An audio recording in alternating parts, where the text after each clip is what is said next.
1 week after Donald Trump's surprising victory, much of America is still at odds over the direction of this country. CBS News contributor and Republican strategist Frank Luntz invited 18 Trump voters from New York, New Jersey, 18 Trump voters from New York, New Jersey, and Connecticut to take part in a focus group. One of the women joined the discussion halfway through. The 11 men and 7 women ranged in age from 22 to 64 years old. 5 of them voted for Barack Obama in previous elections. Now all but one of them say they are, quote, mad as hell about the state of the country. They talked about the election results and the anger on both sides. Across America, you had tens of thousands of people opposing this election. They claim Trump's a racist, they claim Trump's a sexist, and yet you all voted for him. What's going on? They don't research their candidate, and when they get the real information, they're in denial. On the left, they're supposed to be the party of tolerance.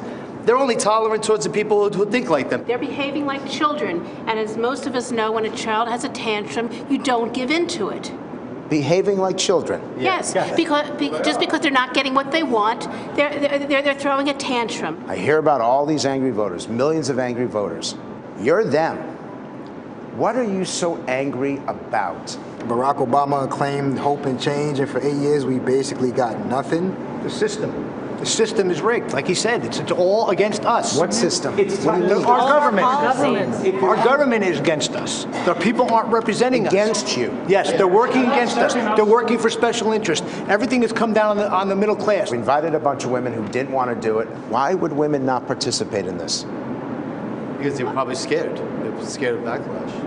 I think it's because of the whole scandal, the sexual scandal, and they cannot, because the backlash that I get is people say, how could you support someone that behaved in that manner? And that's not really what an election is about. We're not electing someone to be a Sunday school teacher. It's about getting the economy. How are we going to find common ground? I think once Trump gets his mojo going, he's going to prove to everybody, Republican, Democrat, that he can do it, and he's going to unite. We are going to come together. We have to. Well, that's a hope from everybody today, that the country comes together. They had very strong views, Frank. What's driving the anger, and why did they think Donald Trump can fix it? They believe that he represents genuine change, and that some of the things that he has said, some of the things that he has done, has proven it to them. I got 2 things I want to emphasize here. Number 1, we all need to calm down. Everyone does. And it's interesting that the Clinton, I know who you voted for based on who you're angry with about how they behaved in the last week. If you're mad at the Trump voters, I know you voted for Clinton. If you're mad at the protests, I know you voted for Donald Trump. And everyone needs to step back. We are so hypercritical, and the election's over, and it's now time to govern. And what they said, and you can see it on CBSN, is that when they lost in 2012, they didn't go out and protest. They went to work for 2016.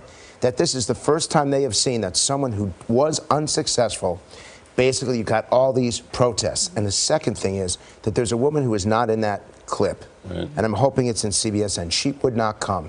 And I read her email, and she was afraid for her own safety and security and for her children, because she knew someone who'd been attacked on the subway because they had a Trump hat on. In fact, you're watching it right now. And she shows up in the middle. She showed up in the middle, and I was so impressed, but I've never worked so hard to get an individual to participate, because I wanted viewers to get a chance to hear what she had to say. All right, Frank, you did a dial test during this focus group where participants watched clips from Donald Trump's 60 Minutes interview.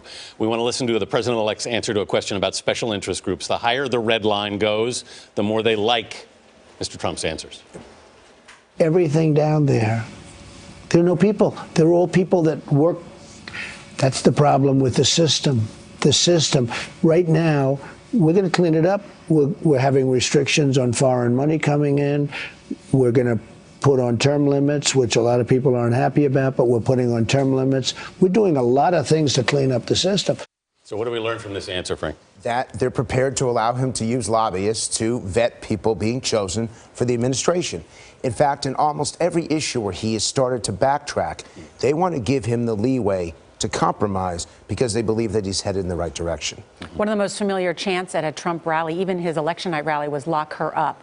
Leslie Stahl asked Donald Trump about appointing a special prosecutor to investigate Hillary Clinton. Let's watch. Well, I'll tell you what I'm going to do. I'm going to think about it. I feel that I want to focus on jobs. I want to focus on health care.